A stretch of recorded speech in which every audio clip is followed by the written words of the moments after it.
Если у вас тормозит YouTube, читайте описание к этому видео. Там вы найдете инструкцию, как обходить любые блокировки. И к новостям. От Путина требуют признать вину за сбитый самолет. На войне в Украине умер футболист сборной России. А в пельменях из вкусвилла нашли сальмонеллу. Ставьте лайк, и мы начинаем.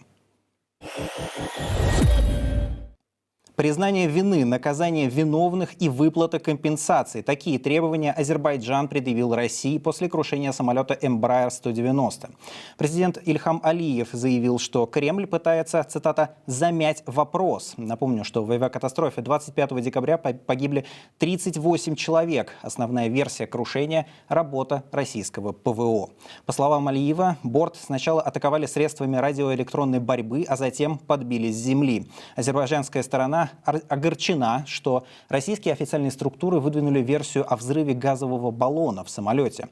Эти заявления Алиев сделал после телефонного разговора с Владимиром Путиным. В нем, по данным пресс-служб обеих сторон, российский лидер извинился за, цитата, «трагический инцидент в воздушном пространстве России». Также упомянул работу ПВО, но не признал, что именно она стала причиной трагедии. Под Новый год не утихают разговоры о возможном перемирии между Россией и Украиной. И на этом фоне произошел таинственный полет российского спецборта в Америку.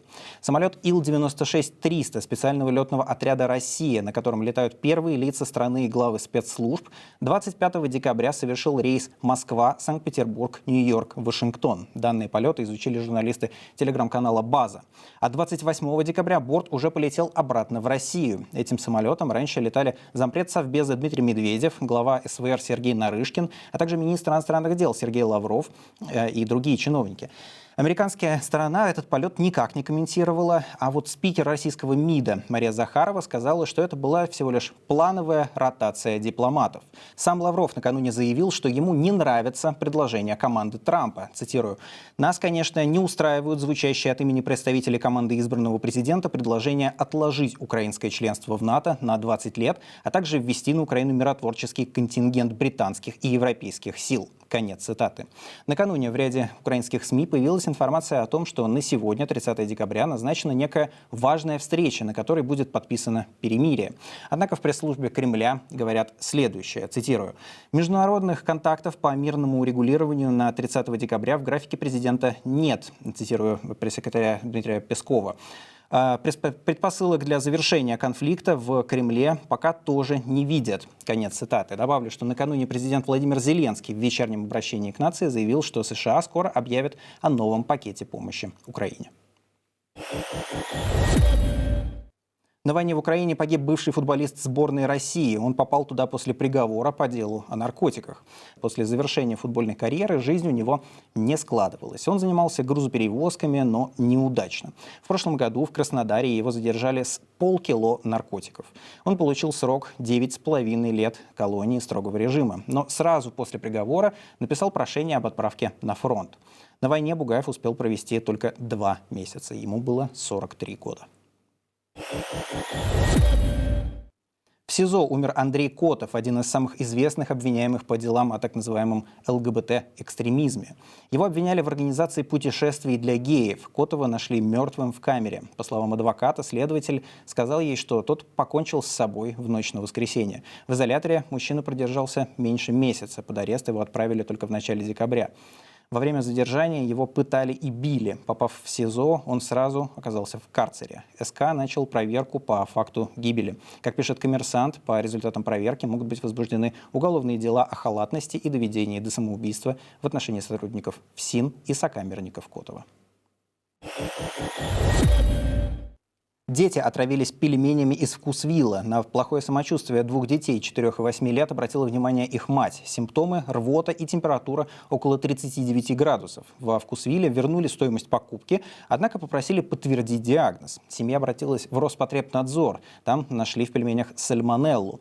Удивительно, но эти самые пельмени от того же самого производителя даже не изъяли из продажи. И это уже не первый скандал со вкусвиллом за последнее время. В октябре сотни человек отравились зефиром из этого же магазина, а в сентябре в Москве задержали поставщика вкусвилла из-за массовых отравлений. Более 50 человек слегли после обеда тефтелями, рыбой и салатами. Дорожная авария унесла жизни 4 человек. ДТП произошло под Ставрополем. Там водитель ВАЗ-2107 выехал на встречную полосу, где лоб в лоб столкнулся со внедорожником Nissan. Местное управление автоинспекции сообщило, что погибли оба водителя, а также 2 пассажирки из «семерки». Еще одной женщине, которая ехала на пассажирском сиденье Nissan, удалось выжить. Ее госпитализировали с травмами. Взрыв прогремел в торговом центре «Седьмое небо» в Нижнем Новгороде. Посетители фудкорта стали разбегаться. Как выяснилось позже, многие решили, что произошел теракт. На самом деле 13-летний подросток поджег петарду. Она разорвалась прямо у него в руке. По данным местных журналистов, мальчик попал в реанимацию. Врачам удалось сохранить только большой и указательный пальцы. Остальные пришлось ампутировать. Петарду, по предварительным данным, ребенку продали в ларьке на улице. Будьте бдительны в период праздников и не давайте детям играть с пиротехникой. Умер 39-й президент США Джимми Картер. Ему было 100 лет. Последние годы он боролся с раком.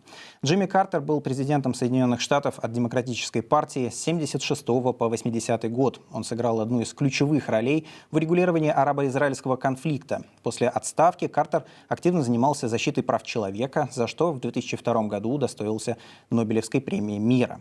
Годом ранее, в возрасте 96 лет, умерла первая леди, жена Джимми Картера Розалин. 39-й президент США называл ее своим главным партнером, равным ему во всех его достижениях.